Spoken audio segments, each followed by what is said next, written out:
আগে এই ভিডিওটা দেখুন, তারপরে আমি কিছু বলতেছি। নিঃসন্দেহ আমার আল্লাহ উত্তম পরিকল্পনাকারী। কিরে, লাউ সব পায়রা লাইলেন নাকি?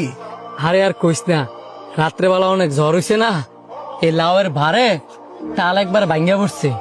যেই গাছটা নিজের বাড়ি রাখতে পারে না, সেই গাছের মধ্যে যদি এত বড় বড় লাউ হয় তো টাল ভাঙ্গিয়া পড়তো নাকি খার হয়ে থাকবো? আল্লাহ আবার কি ব্যাককল দেখ, যেই গাছ সুজ হয়ে দাঁড়াইতেই পারে না, সেই গাছের মধ্যে এত বড় বড় ফল দিয়ে থুয়ে দিছে।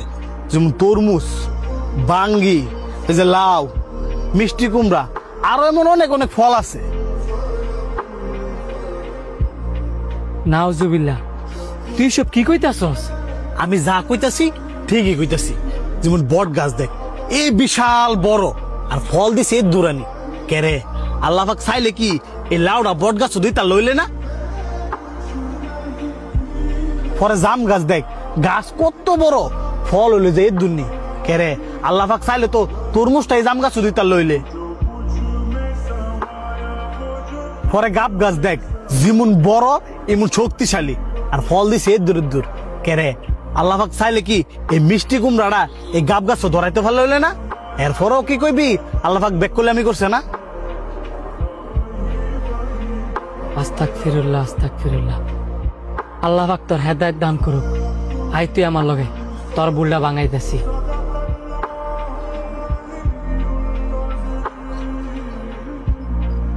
কিরে, তুই আমার এই বট গাছের নিচে লইলে গেলি গা? কিছুক্ষণ অপেক্ষা কর, তোর সব প্রশ্নের উত্তর আমি দিমু।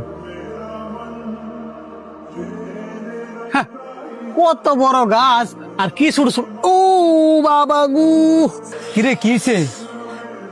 আরে দেওস না, উপরে তো কপালটার মধ্যে বট ফুল পড়ছে, আট ফুল তো চোখটা কেন হয়ে গেল কইলে? সামান্য ছোট্ট একটা বট ফল ফিরিয়া তোর কপালটা ফুইলা গেছে গা।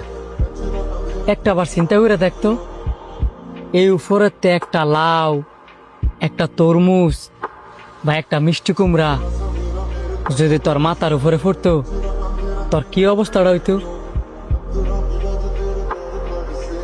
সামান্য এই বট ফুল পরে আমার এই অবস্থা, আর হেগুলো ফুললে তো আমি বাঁচলাম বলেই না। যে আল্লাহ পাক এই পৃথিবী সৃষ্টি করছে, আমাদেরকে সৃষ্টি করছে, ওনার থেকে জ্ঞানী গুণী আছে কিনা ওইটা যদি আমি বলতেও যাই, তাইলেও আমার আস্তাগফিরুল্লাহ কইতে হইব। আল্লাহ পাক হচ্ছে উত্তম পরিকল্পনাকারী। উনি যা সৃষ্টি করছেন, যেভাবে সৃষ্টি করছেন, বুঝেই করছেন। ওই বুঝার ক্ষমতা তোর আমার কারোরই নেই। তবা তবা তবা তবা, আল্লাহ আমি না জানি তোমার বিষয়ে কত বড় কথা কইছি। আল্লাহ তুমি আমার মাফ করে দাও।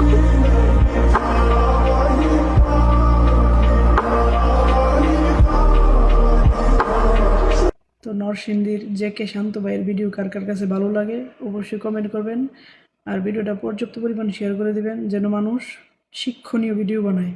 আর এরকম কন্টেন্ট আসলে অনেক ভালো লাগে।